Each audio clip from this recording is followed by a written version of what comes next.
So Tucker might be referring to some corporate Democrats, etc. But anybody that watches the Young Turks knows we criticize big business plenty. Good for you. Good for you. Good for you. Yeah. Good for you. And so I mean, to use the same Apple example, Apple makes a nice phone. I have one, but that doesn't mean they should pay 0% in taxes. And they exactly. Let me just amen. Yes. And so they evade taxes all the time. And if you want to get together and enforce the law against big businesses, I'm right there with you. Okay? So that would be wonderful. That would be a nice change from what we have in the Republican and Democratic Party today.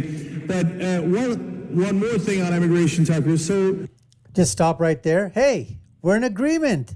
Cenk, and I know it's not Cenk, it's Cenk.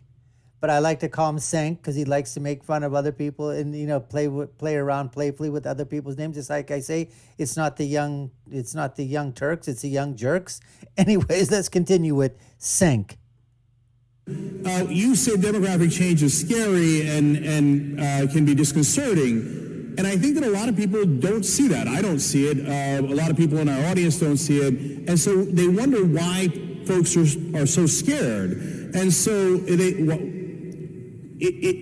I literally don't know the answer to that. If you're saying crime, it's not crime, as we talked about before. I can give you more stats, 110% increase in immigration since 1980. Crime in the country has gone down 36%. Okay, and in the cities where you have the most undocumented immigrants, you have the least amount of crime. And in fact, studies have taken out other factors, including poverty, and they still see that undocumented immigrants lead to less crime, not higher crime.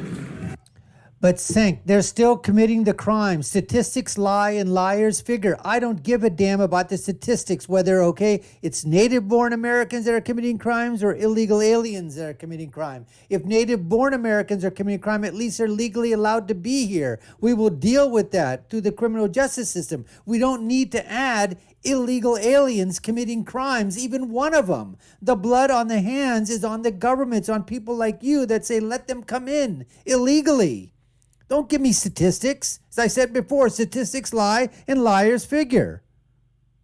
Okay, so that's just a fact. That's a fact. So then I don't know what you're scared about.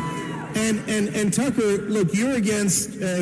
Scared about an illegal alien coming in here, robbing me, robbing my family, robbing my wife, raping people, killing people, mugging people, assault and battery, stealing, drugs. That's what we're afraid of, Cenk. You want me? How much more can I go down the list? As far as I can tell, and correct me if I'm wrong, what you call chain migration, what others call family migration. And so that is, as you acknowledge, the majority of legal migration. You're also against the lottery, and you do the math on that, and you have eliminated 85% of legal immigrants. But the country is massively, as you just stated, in favor of immigration. So if you're against undocumented immigrants and you're against legal immigrants and you cite fear and demography, can you see why people then would be concerned that it's racial and not based on crime or any other legitimate factor? Before we get there, again, Cenk's making his points, talking about that. That's fine. Give the statistics. Say what you want. I doubt some of those statistics are true because, like I said, you can always manipulate statistics in order to favor whatever point you're trying to make. But again, when Cenk is talking about this thing here is that, listen, he went back to the well again. Demographics, which means, it's a dog whistle for bigotry, for racism, for this, for that, and throwing it back to Tucker in terms of this. All I would basically have to say to Cenk is that, listen, it doesn't matter in terms of what the issues are about illegal aliens. They should not be here in the first place. That's where the problem starts, right then and there. Then when you're talking about chain migration and the lottery, why should we have a lottery? Chain migration, I think myself, the family should be limited to your mother and father, and that's it. Once your mother and father are here, if they still have children that are back home, they can apply for their children. But this uncle and aunt and grandmother and grandfather and, my third cousin from my fifth brother's nephew's sons, daughters, side or whatever. No. Chain migration. A lottery. No. Anyways, let's continue and see what Tucker has to say. I guess. I mean, in my case, I mean, I don't want to be defensive or anything. I don't think I really am very defensive, but I don't actually think that there's a real... I mean, look, I sincerely appreciate this because I like an actual adult debate with a smart person about this, but I see that so rarely. Instead, I see people coming to the conversation convinced of their own virtue. Yes. And you don't actually... So it's a very simple way to write people off. I'm grateful for a chance to say in public what I really think about the effects of change. I think it's really disconcerting. And let me just make a point that is too rarely made. And that is that if you have a big diverse country like this, 320 million people, no majority of anything, right, in the country, and you're running it, or you're sort of seeking to influence people who run it, like you and I are, then you really have to think about, like, what are the most important questions? Do countries hang together just through inertia, just because they do? No, they don't, actually. Countries tend to sort of break apart. They spin out into component parts. It's the story of history.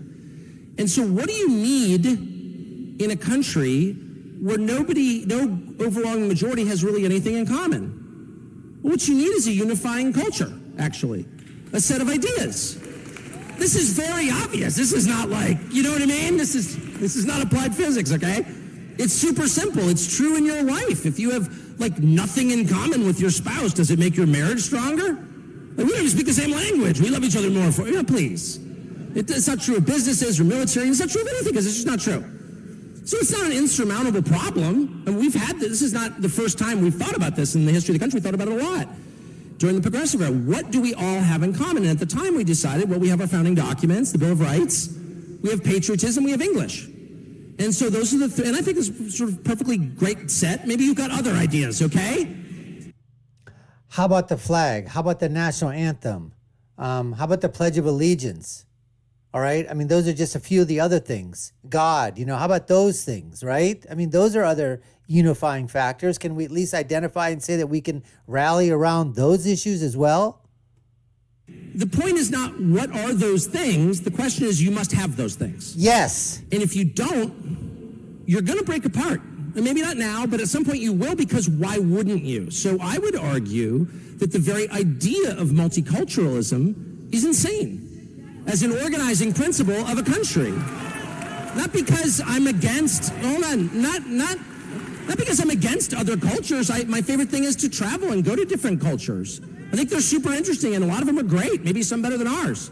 That's not the point I'm making. I'm saying as an organizing principle of your country, you need to have a common culture. Another word for a collective set of beliefs. And I sincerely think, just based on being a lot of places around the world, that language is a key part of that. And that used to be, you keep referring to our earlier big wave, the industrial wave of immigration that we had. The key thing that we demanded was fluency in English. Key. Yes. Not because we were English chauvinists. English is not a racial category. It's a language shared by people of all kinds of different cultures. It's the language of Nigeria, okay? It's just a language. But language is the thing that holds more than anything else. And ask anybody who grew up in a multilingual country, how about a Canadian, not that far away, what happens when you have competing languages? You have inherently division. This is not, slow down, this is not a Republican or Democrat or right-wing or left-wing issue. It's a total common sense issue that has been obscured for reasons I honestly don't understand, maybe by demagogues on both sides, but it doesn't matter, it's true. So if you're going to have huge country-changing levels of immigration, and we do, you need to make absolutely certain that everybody of every color and every religion is united in at least something beginning with language. Duh. And that's what we call nationalism. That's what we call nationalism. Can we all agree that the United States of America is the best country, the number one country, absolutely bar none, to live in the entire planet, and the entire globe, entire universe? That's unifying. First of all, the flag, unifying. The pledge, unifying. A national anthem, unifying. The founding fathers, unifying. Founding documents, unifying. Constitution, unifying. Bill of Rights, unifying. Belief in God, having faith, unifying. Those are the things. Liberty, freedom, pursuit of happiness, unifying. That's what we're talking about. Anyways, let's go. Let's continue. So, Steve, sorry. Yeah. So, I think this goes to the core of the issue, and I think this is a really interesting conversation. And so, look, on English, I might not be as doctrinarian as you think. I came here with not knowing any words. I knew 3 English words. When I was How old were you? I was 8 years old, and I knew yes, no, and girl. That's it. And they threw me into the deep end, and I did not do English as a second language, and you pick it up quickly. And so I get that we have to have a unifying language. India has a unifying language. It's also English. And so I think that there's a reasonable way to do that. I don't think that you have to throw everybody into the deep end, especially if they didn't come at the age of 8. And everybody has a different perspective, and there's a way of easing into that. But when we talk about culture, well, America's culture is not unicultural. It is, by definition, multicultural. That is our culture. So, I mean, we're playing semantics with words here, but I would say that America is many cultures brought together. That's what they call the melting pot. And those cultures that come together, bit by bit, different pieces of culture have been taken and now become part of the American culture, because we are the United States of America. We're not the United States of the world, United States of Japan, or the United States of the Middle East, or United States of Russia, or the United States of, whatever other country you want to talk about. We're the United States of America. And so we have many cultures, and we've taken bits and pieces from those cultures and, like I said, put them together to form an American culture. Look at all the things that we consider really American. Pizza, Italian, right? Jazz, African American, and I can go on and on, especially in the food category. So, and you famously, Tucker, the other day said that tacos are American and not Mexican. Yes, they are. That's the point. Yes. We brought them in. They're part of American culture now. That's the point. But Tucker, that's my point. But think about it, Tucker, that we brought all those things in, yes, and they are now part of our multicultural culture. Okay, so look, perhaps we're having a debate over word definitions, or perhaps my verbosity has obscured what I'm really trying to say. But what I'm trying to say is, if you have a country, any country, particularly a huge and complex country like ours, where there's no unifying fact, okay? Most countries have, settle down for a second, I'll be right there. Most countries, do you know what I mean? Like that is potentially a vulnerability for us. I don't think it needs to be, but we need to address it thoughtfully. You have to have, of course, I'm totally opposed to stamping out anybody's culture, I'm telling anyone what to believe. I'm just saying the very most obvious thing, which you must have something in common with everyone else in your country, or why would you be a country? And if you don't think that, you haven't thought about it very much. That's all I'm saying. So this is a great conversation. Anyways, folks, just to basically say that, again, in this round here, I guess you would probably call it, I would say it's sort of like a tie. They both got their points of view across. They, again, with the immigration debate, now crossing into language and English and whatever. I think, Cenk acquiesced a little bit to Tucker, saying that he's probably not that demonstrative, or in terms of, on the language part, because like he said, when he was 8 years old, he came in here, he had to be, thrown into the deep end and learn English, basically. But Tucker's point that you have to have unifying, something unifying your country, images, documents, symbols, music, some, food, some things that you take from, bits and pieces from other things, and then you make it into your own. And so what you want to call that, multiculturalism, or, many cultures, or a mix of cultures, melting pot.